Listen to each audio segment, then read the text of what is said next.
Foundation Stones to Happiness and Success by James Allen. James Allen is known for a book, As a Man Thinketh. It's a book that I re-listen to over and over again, audiobook, and I especially enjoy listening to it while I'm running, going to the gym, because every sentence contained within that book is so deeply reflected upon to help you realize the truth that you create your own reality, that you are the master of your fate, the creator and the facilitator of circumstances.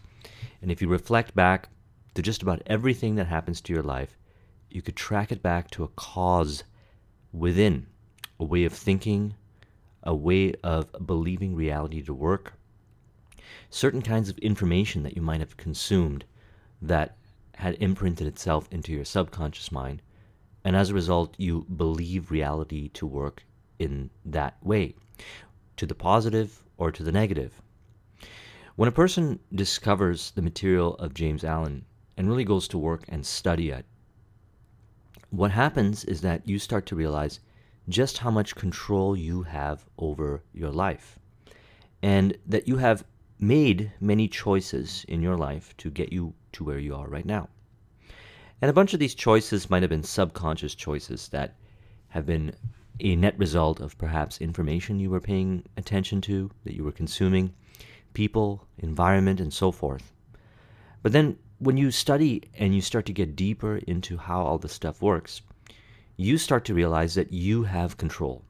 You have the ability to pick and choose the kind of information that you consume. You have the ability to reflect upon everything that happens to you in your life and realize that where you are the cause of that particular circumstance or scenario. And then you can go to work to change the meaning that you give to it, which will alter your behaviors, which influence your environment towards a favorable outcome that is geared towards your vision. And that's what this book helps us realize even more so. Internally, we have within ourselves the way we see reality, the way we believe reality to work.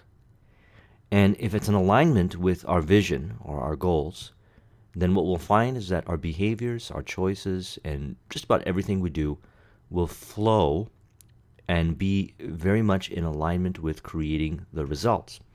We will be, as Earl Nightingale says, progressively realizing our worthy ideal. It'll be easy for us to remove distractions from our environment. We'll make conscious choices as to the kind of things that we will be doing, the kind of information that we'll be consuming, and other kinds of information or activities that don't serve our vision will no longer be interesting to us. In fact, we won't even pay attention to it.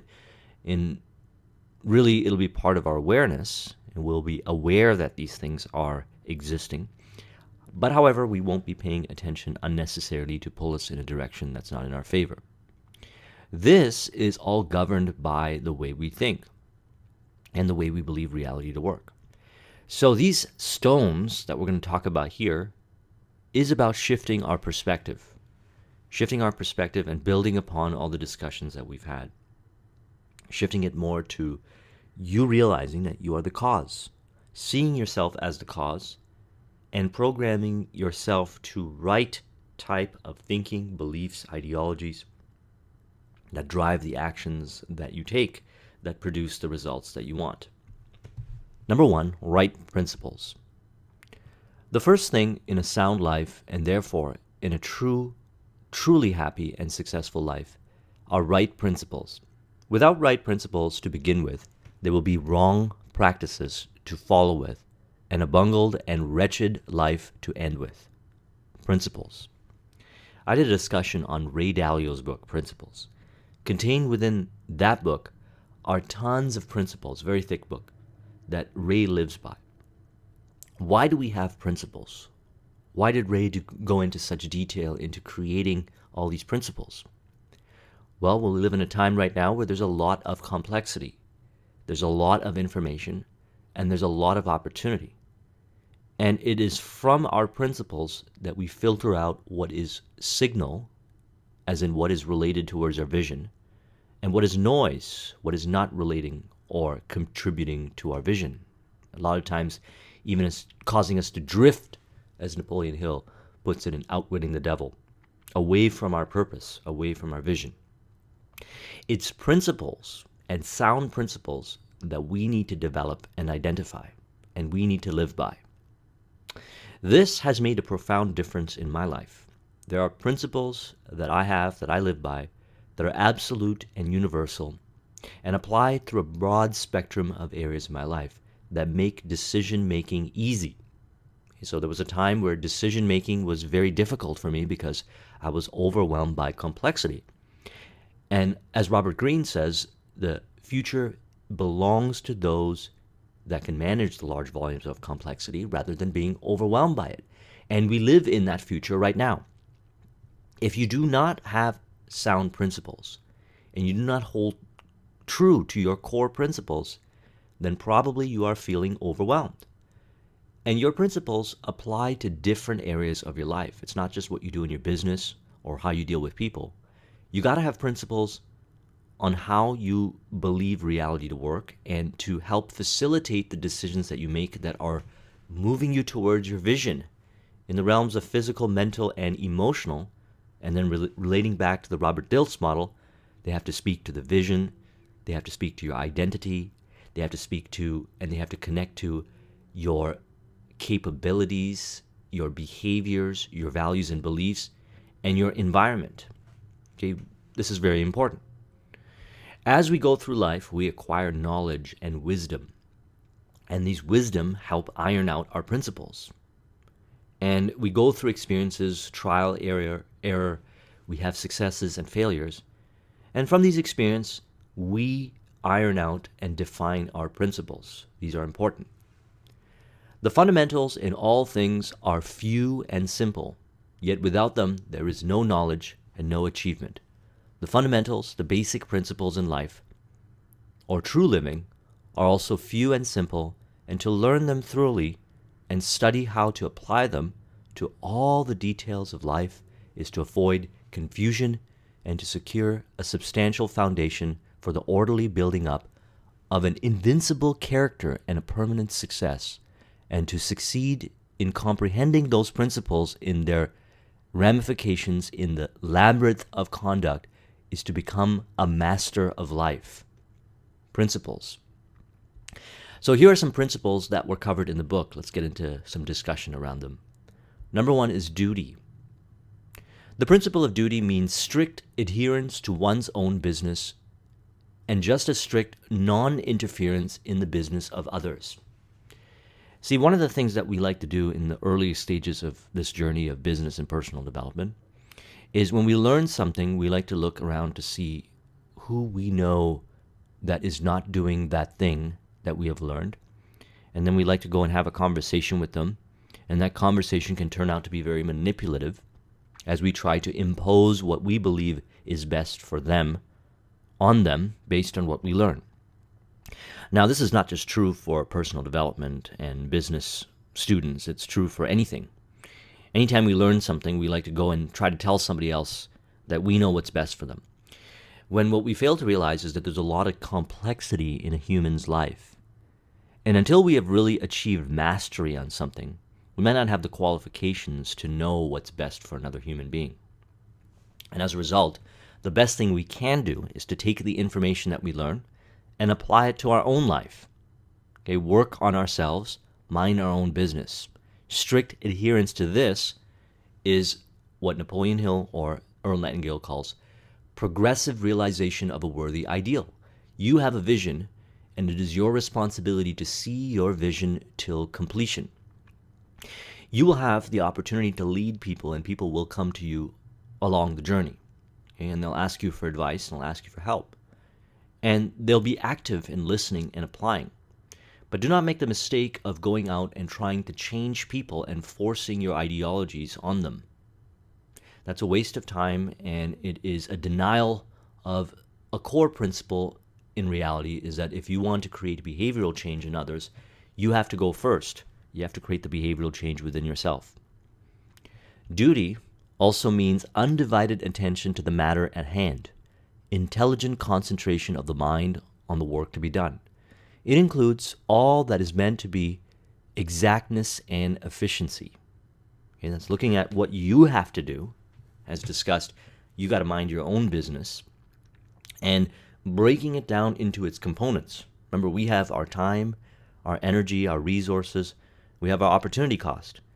And it's these elements that we can work with in various combinations to perform the highest and best activities, highest and best use activities in sequence, day in and day out, till we create the results that we want, till we live by example, and we create value for others.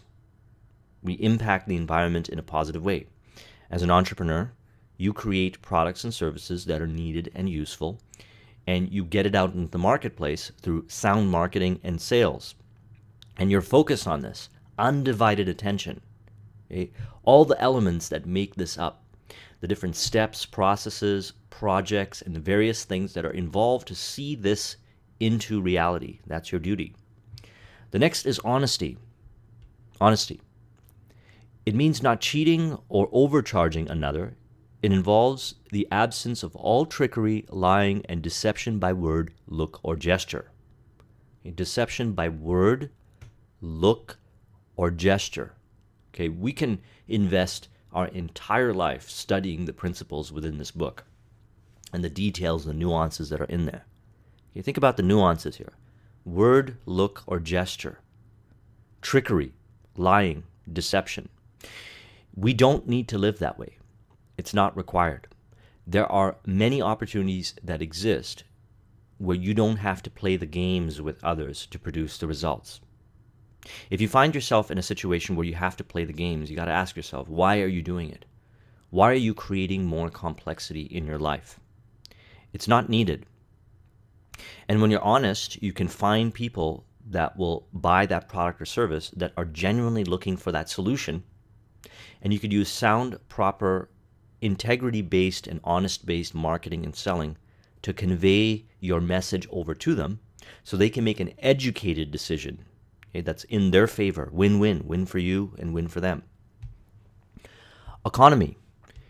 It demands the conversation or conservation of energy by the avoidance of self-indulgences and sensual habits. Okay, you have your time, energy, and resources and opportunity costs. You have resources and you have energy. Okay, this doesn't necessarily mean money resources. It means your energy. You have a certain amount of energy that you could utilize every day, and there's things you could do to continuously build your energy. Positive thinking, focusing on things that matter, not ending up in situations that drain your energy, exercising, taking care of yourself. You have the ability to generate energy from within and use this energy towards the work that you're doing to produce the results. And it's important to take inventory of our life to see where are the areas that our energy is being drained and do something about it. And also realize what are the things that we realize so far that we can do to cultivate more energy and put those things in place. And one of the things that drains our energy is unnecessary self-indulgences and sensual habits. Okay? Just because other people are doing it and wasting their energy and their opportunity costs, that doesn't mean that we need to do it or we have to do it. See, the challenge of creating success is that those that can achieve success at a high level on a consistent basis are really the minority. So we want to adopt the habits of the minority that are actually able to create the results. And we have to realize that we're being persuaded consciously or subconsciously by others, and a lot of times they don't even know that they're doing it, to do things that might not necessarily be in our favor, that produce the results. Okay, these are bad habits and different kinds of self-indulgences that we got to realize, and we got to think critically and reflect at cause and effect and say, if I participate in this self-indulging or sensual habit right now, what are the short-term, medium-term, and long-term implications of participation? Does this form a habit? Does this deplete me of energy? Does this create more problems in my life? We have to ask ourselves these questions. And we have choices to pick something that will move us towards our vision. And that's why I'm a huge fan of the DILTS model. Because when you start to realize that you can dedicate your entire time, energy, resources, and opportunity costs. And part of this journey is constantly recalibrating to highest and best use of these areas towards your vision. And you can do that by aligning that with your identity, your values and beliefs, your capabilities, your behaviors, and your environment. Then you'll start moving very rapidly towards the results. See, everybody wants to achieve results fast. Those that are able to achieve results really fast keep into consideration core principles as well as a whole bunch of nuance points that are related to the core principles, and they leverage their time, energy, resources, and opportunity costs in a highly effective, highly efficient way, and remove elements that deplete them and distract them and take them off course so they can create results faster. So taking inventory of the positive and negative is very important. It means as well the husbanding of one's physical vitality and mental resources. Mental resources. We have physical, mental, and emotional resources that we can work with to create the results that we want. Now, mental resources, if we do not allocate them towards a specific, worthwhile objective, specific vision, we're going to get distracted and we're going to start drifting into directions that aren't necessarily favorable to us. And then we'll find ourselves off course, and then we have to recalibrate ourselves back on course, which again is a waste of energy, waste of time, waste of opportunity cost. So we have to discipline ourselves and understand by utilizing willpower and systems, okay, not just willpower, systems, putting things in place so that we don't have to rely on our willpower, so that we can continuously direct our mental resources towards a specific worthwhile objective. And it's the way we think and the mental resources that we consume, or information that we consume, that either helps facilitate optimal mental performance or clutters or clouds the mind with disempowering thoughts and negative beliefs. And we have to be aware of this. And we have to realize that mental thinking also drives the depletion of emotions. Emotions and energy, emotional energy, which is required. A negative thought can energetically and emotionally deplete you if it's a negative thought. A positive thought can energize you. So remember that. Liberality. The giving of money is the smallest part of liberality. There is giving of thoughts and deeds and sympathy and bestowing of goodwill. The being generous towards others is very important. Being generous with your words, with your thoughts, with your deeds, not just your money. The generosity from a place of abundance facilitates abundance thinking, abundance consciousness. A person that operates from this perspective carries with them a certain kind of lightness, a certain kind of energy that can be really valuable when you're dealing with people, because people like to do business with those that they like and trust. And Napoleon Hill calls this pleasing personality, and there's tons of elements he talks about in his material on the pleasing personality. But the goal is to carry yourself with a certain level of lightness. You know, you can see this in a person. Someone's got this kind of tight energy, and they're holding on, and they're forceful, and their facial gestures and their eyes are that of resistance. Okay, they're afraid. And for the most part, people don't like being around people like that. They like being around people who have confidence, okay, that have an energy that flows from them. This confidence and this energy comes from being abundant, being very giving, not holding yourself back, having faith that what you put out comes back to you. So the goal is to put out abundance, because that's the truth. The more you put out, as you sow, so shall you reap. The more you put out, and always thinking about value, putting out value, real value, what value is to the other person. Not just sharing stuff because you feel that it's valuable for the other person, but meanwhile it's not.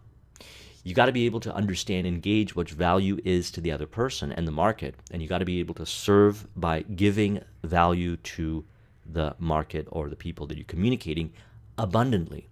And then what's going to happen is this lightness energy, this charismatic energy, this confident energy will start to flow more out of you. Self-control. The lessons of patience, purity, gentleness, kindness, and steadfastness, which are contained in the principle of self-control, are slowly learned by men, yet until they are truly learned, a man's character and success are uncertain and insecure. Uncertain and insecure. If you're the kind of person that navigates reality with uncertainty and insecurity, you do not present yourself to the world with the enough confidence so that the world will reflect back the necessary confidence in support towards your vision. Very important. You have a vision, and you have to carry yourself as if, in fact, not by force, not by delusion, but by faith, that your vision will be brought forth. And you can't do this from a place of force. Okay? It's got to be done with a place of patience, purity, gentleness, kindness, and steadfastness. Okay? Reflecting back on the discussion we did on power versus force, very important. Read that book and watch the video I did on that. Number one. Number two, the charisma myth by Olivia Fox-Gabain, power, presence, and warmth. You got to have all three. Can't just be forceful. Actually, should not be forceful. Carry yourself with congruence and certainty. Speak your words with certainty. Develop your body language to a level of high certainty. And this is an ongoing journey. You get better at it with practice and focus and discipline and reflection and awareness on how you can cultivate this further. Your thoughts, your words, your actions got to be in alignment and got to be specific towards a win-win objective for yourself and those that you are involved with. And you got to have the self-control to not deviate from the process. Okay, not deviating and going into areas that break your self-control. I've been really blessed in my life that I learned in an earlier stage of my life the importance of developing willpower, self-control. I realized from listening to Brian Tracy's 21 Secrets of Self-Made Millionaire, one of the elements in there is that he said, and I read this when I listened to the audiobook when I was in my mid-20s, and he said, if you can discipline yourself to do what you know you have to do, whether you feel like it or not, your success is inevitable. And those are the words that stuck with me because I realized this. There's the vision, and then there's the capabilities and the behaviors that need to be performed on a consistent daily basis that move you towards the vision. There is no exception to that. It needs to be done. Everything has cause and effect. You're going to, through your visualizations and imagining yourself, seeing yourself visually achieving that success, going to discover and uncover the behaviors and the capabilities and the things that you need to do. And it is your responsibility, if you want to create the results, to perform those activities consistently, with certainty, and a sense of confidence. Not forcefulness, confidence. And if you can do that with repetition, you'll start to love the process. Because on the surface, it's like, well, if you have to discipline yourself to do what you have to do, whether you feel like it or not, it's like unpleasant. Well, guess what? After a while of repetition of doing this, and you can learn to enjoy doing those things, like going to the gym or whatever's involved with creating the results you want, doing the sales, dedicating 4 or 5 hours a day to selling and prospecting, being in connections and conversations with clients, the difficult conversations. If you can do those, you will learn to love those because you will be able to see how they translate towards success. You'll see your success moving up. You'll have your key performance indicators that measure your success, and you will feel yourself and you will see yourself making progress, and you will enjoy it. And one of the things we have to enjoy doing is we got to fall in love with developing self-control. It's a process, and like I said, it was very beneficial for me to learn this from an earlier stage. Some see me as being very highly disciplined, and I have a lot of self-control, and yes, I can get better, but it was because I practiced this. And we all have an opportunity right now to practice self-control. What are the areas in your life right now where you are not practicing self-control, where you are not cultivating willpower, where you are not developing the prefrontal cortex and the gray matter in your brain to get you to do the thing automatically that you know you have to do? Where are you not doing that? See it as an exercise and practice.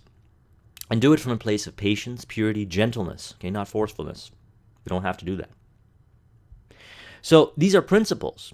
And contained within these principles are many sub-principles. So I recommend reading Ray Dalio's book, Principles, so that you can create principles that drive these initiatives that we've been talking about, that lead you towards your vision. You got to have principles because the principles are going to help you with making the decisions. If you have a hard time making decisions, it's probably because you don't have principles. Sound methods. Right principles are manifested in harmonious action, and method is to life what law is to the universe. Okay, this is the method, the process in which we go about creating the results. The false life is an incoherent jumble of thoughts, passions, and actions. The true life is an orderly adjustment of all its parts. Orderly adjustment of all its parts. Your life is a system. Okay, your business is a system. Everything is a system. And there are parts that make up the whole. There are positive parts and there are negative parts. You got to look and see what these negative parts are, and you got to remove them out of the equation. The positive parts will move you towards your objective, and you got to be consistent and sequential in the actions. Now, this is an ongoing journey of life. You can take anybody, no matter what level they're at. You can take Jeff Bezos or Elon Musk or whoever, and you will find ways to optimize them. They can constantly get better. This is the opportunity that everybody has. We can be more consistent. We can be more orderly. And the truth is this: most of us already know what we have to do. The key is setting up a system and a process and the discipline and the accountability and the subconscious mind reprogramming and all the things that were covered in Think and Grow Rich and that I cover in my programs and everything I do in this channel and these videos. Put them in place in an orderly way till you produce the results that you want. If you can do this, you will accelerate, you'll move forward. But if your thoughts and your passions and your actions are jumbled up, then consider that an opportunity to organize it. If you have that awareness right now, then I recommend overcoming that area. I recommend resolving that. Because if you don't resolve it, then everywhere you go, there you are. And how you do one thing is how you do everything. If life is to be truly lived, method must enter into and regulate every detail of it, as it enters and regulates every detail of the wondrous universe of which we form a part. The universe is perfect, cause and effect, sequential. We see things. Engineering and science helps us break down things into parts, and we can see cause and effect. We can understand different kinds of things. And we're getting smarter and smarter as a civilization, and we're understanding more and more how everything fits together. Constantly, we're seeing this more and more, cause and effect. Everything is like that in detail. Our lives are like that. The business we do is like that. The way we go about learning and implementing and producing results or lack thereof is like that. Now, if it is like that, then isn't it important to then reflect and say, are we taking responsibility for the dynamics and elements that we have control over so that we can implement in a sequential way to steer the energy, the time, the resources, the opportunity costs that we have towards a specific worthwhile objective or not? It's really like that. Everything, every detail, if you break things down, you'll see things are a system. You start looking at things from that perspective. Things don't happen randomly. If they happen randomly, it's because we don't understand the cause and effect to that level of depth. Now, the interesting thing is, it's driven by our thoughts. And what we're really focusing on here is the way we think. Because when you start to look at reality like a system, the way I'm explaining right now, all of a sudden you start to see the various optimization points and different things that you have control over that will excite you, because now you can go to work on those areas. You can put things in place. And we live in a time today where putting things in place is far easier, faster, cheaper than ever before, especially if you're building a business. Because what do you have? You have technology to help you and drive your business forward. And the technology is far more accessible and cheaper than ever before. Not just hardware, we're talking software and people that can program, customize, and assist you in daisy chaining everything together to create an entire sequence in the business for relatively low costs and high automation. To achieve a life rendered sound, successful, and sweet by the pursuance of sound methods, one must begin not by neglect of the little everyday things with attention, okay, extreme attention to detail. Attention to detail was one of the core principles that was instilled in me when I was in corporate. Now, this doesn't necessarily mean that I'm perfect when it comes to details, but however, I have become a lot more detailed oriented than I was back in the days because I was groomed by civil engineers. Okay, these were my mentors. In the IT world, I was very blessed to be around them. And they would talk about details, cause and effect, and every little thing, okay, granulars. And I have a background where I'm very creative and I like the arts and so forth. But they instilled in me the importance of both, having the creativity and then having the discipline and the specificity and the attention to detail. When you start to value the attention to detail, then you can see the cause and effect even more. Then you start to see opportunities even more. Then you start to see optimization data even more. And then you're able to, if you're studying and learning, because one of the common questions that I get asked a lot is, how do you not get overwhelmed by all the information? Well, if you know exactly why you are consuming the information and what result you want to get out of it, then you're going to specifically choose the information that solves the problem. Specifically. And even if you read an entire book, you can skim through the entire book and find the solution to the problem, implement it, produce the results. We don't want to just consume information for the sake of consuming information. That's a waste of opportunity cost. We want to consume information for specific action items or optimization areas that we're applying this information to. This is the pinnacle way of being if you want to accelerate your results. To read and study from a place of action and implementation in specificity rather than generalization. Because otherwise, you're going to consume too much information and you're going to be overwhelmed by it. But again, this goes back to valuing the details, attention to details. True actions. Following right principles and methods come true actions. One who is striving to grasp true principles and work with sound methods will soon come to perceive the details of conduct cannot be overlooked. Details of conduct. Now, we talk about this, pleasing personality, creating something that's win-win, and as a result of it, you reduce and eliminate a lot of nonsense and waste of time in your life. Because then you don't have to play the games and all these negative things that come up as a result of being dishonest, as a result of not being true, as a result of not being real. You got to now play all these games to try to keep those at bay. For every lie you tell, for every dishonest action, you got to come up with all kinds of stories to band-aid it and patch it up. It's a waste of time. Waste of time. The right doer will avoid those acts of personal pleasure and gratification by which their nature bring annoyance, pain, or suffering to others, no matter how insignificant those actions may appear to be. Okay? Think about the actions that you do and ask yourself, is it bringing yourself pain and annoyance when you complete those actions, when you do those behaviors, whatever it is, to yourself and others? And do you question it with this extreme detail? Because when we think of cause and effect, which is one of the elements of the Kabbalion, we have to think about not just immediate effects, but long-term effects. And this is the mind of maybe a CEO, which I believe we should all be cultivating. A mind of someone who's able to see long-term implications, which if you want success in business, then that's important. And we have to look at everything and analyze and study ourselves and study our day. Reflect upon our day. One of my favorite things to do is at the end of the day, I reflect upon the day. While I am in conversations and doing stuff in business, I have a part of me that's reflecting upon what I'm doing, studying it while I'm doing it.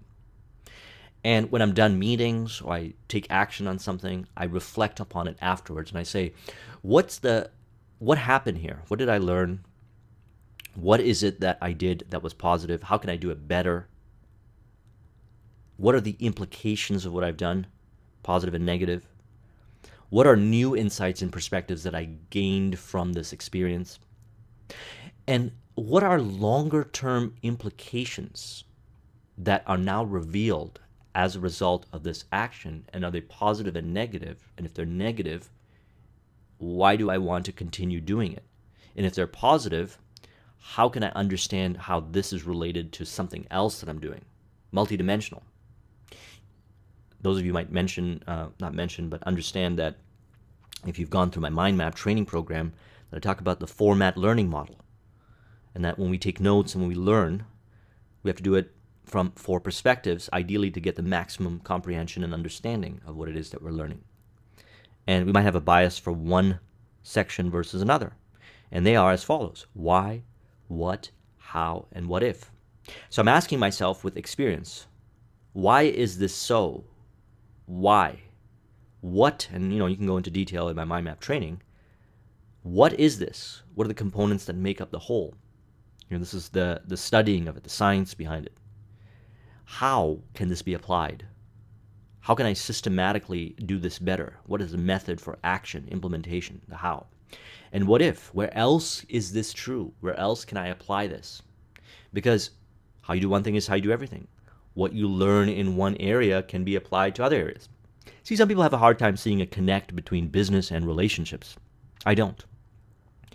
If you are fair in your conduct in your business, then it's easier to have fair conduct in your relationship because you don't have to switch personalities. That's why I believe, personally, in making sure that your entire life is in alignment with your vision. Everything. And for some of this, because it's going to be very jarring to the senses, but that's ideal. And it depends on how far you want to take this. If you want to take it to a really high level, then that's what you want. And it could take some time to evolve to that. And there's many ways of evolving to it. But that's the truth. He will begin by putting away these. He will gain a knowledge of the unselfish and true by first sacrificing the selfish and untrue. He will learn not to speak or to act in anger or envy or resentment, but will study how to control his mind and will restore it to calmness before acting.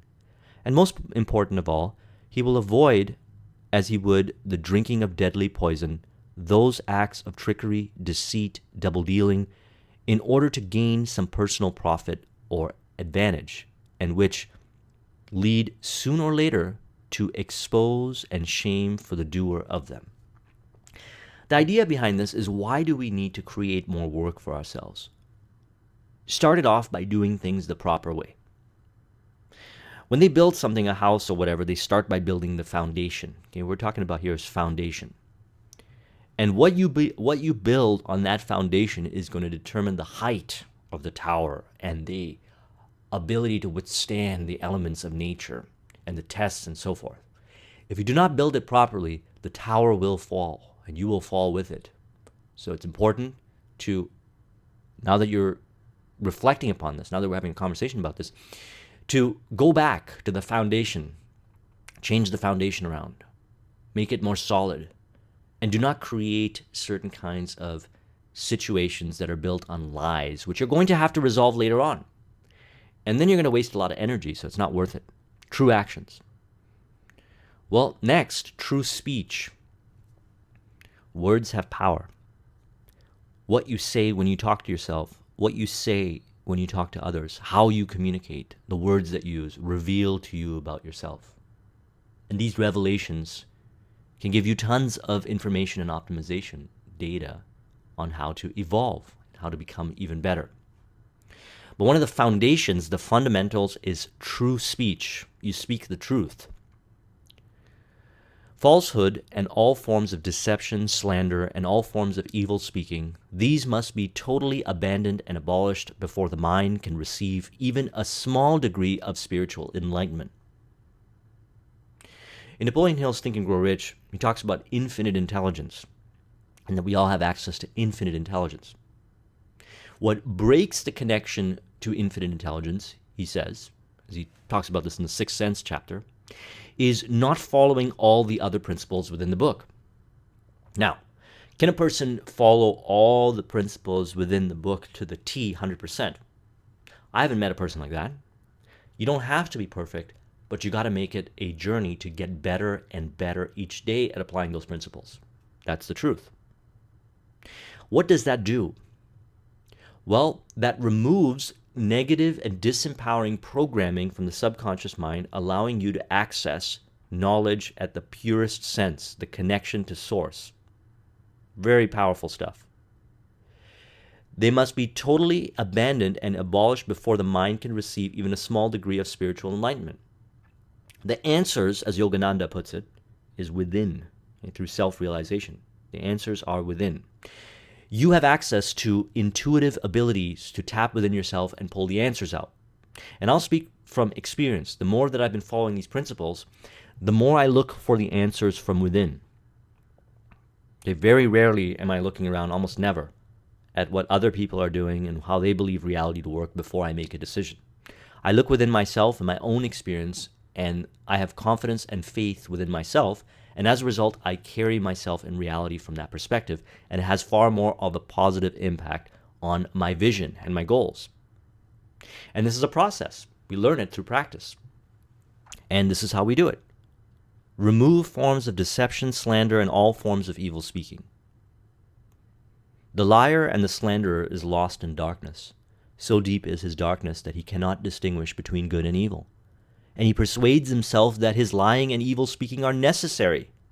He persuades himself, which is adding more cognitive dissonance and confusion within.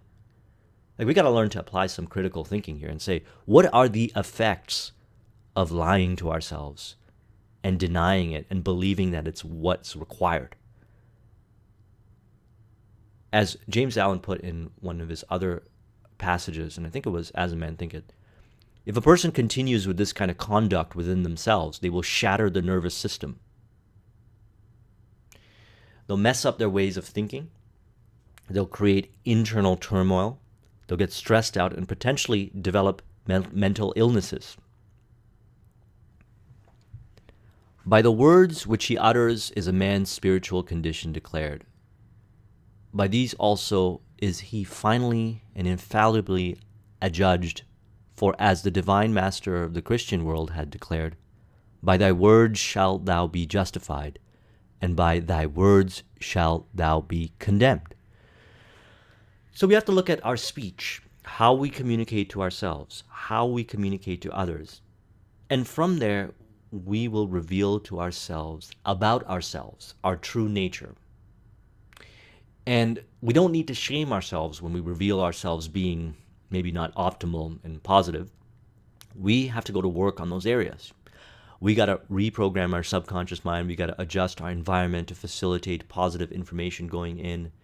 We've got to make conscious choices. We've got to apply some willpower and adjust within. Equal-mindedness. The man of wisdom is dispassionate and meets all things with the calmness of a mind in repose and free from prejudice. Free from prejudice, calmness in the mind. If you have hatred and anger and resentment towards others, and it's based on not realizing that we're all the same, fundamentally we are all the same. And then it's stories that we learn about how we are separate and this person's good and this person's bad. It's stories. People do bad things as a result of programming that's in their subconscious mind or conscious doing bad things. However, to look upon a person in business or wherever, whatever you're doing, from the perspective of your bad programming and judging them and assuming that they are a certain way based on your bad programming is not the way to produce results in a way that's going to be favorable for you, them, and evolution. So the idea behind it is to ask yourself, when you look at people, when you look at anyone, do you look at them with calmness? Do you look at them with care, with compassion? And even if you don't necessarily understand why they think what they think or do what they do, it's important to realize that they had learned those things for the most part through their experiences in life, And so if you look at them from a positive light, you can then look at it and say, what can I learn from this experience? What can I learn about them? What are they teaching me about myself? And with that positive energy, with that calmness of mind, you could direct your energy towards something specific, actionable, that will produce results towards the positive, rather than being stressed out and angry for no reason and vindictive and trying to get that other person back, which is going to result in a waste of time and most likely not going to move you towards your vision and going to drain you of valuable resources and further emphasize the negativity, which will result in negative speech and negative actions, which will further create cognitive dissonance and stress in the brain, and as a result of that, create a lot of problems in your life. When a man is under the sway of passion and prejudice, he is spiritually blind. Seeing nothing but good in his own side and nothing but evil in the other, he cannot see anything else as it really is, not even his own side. And not understanding himself, he cannot understand the hearts of others, and thinks it is right that he should condemn them. Okay, reflect upon that.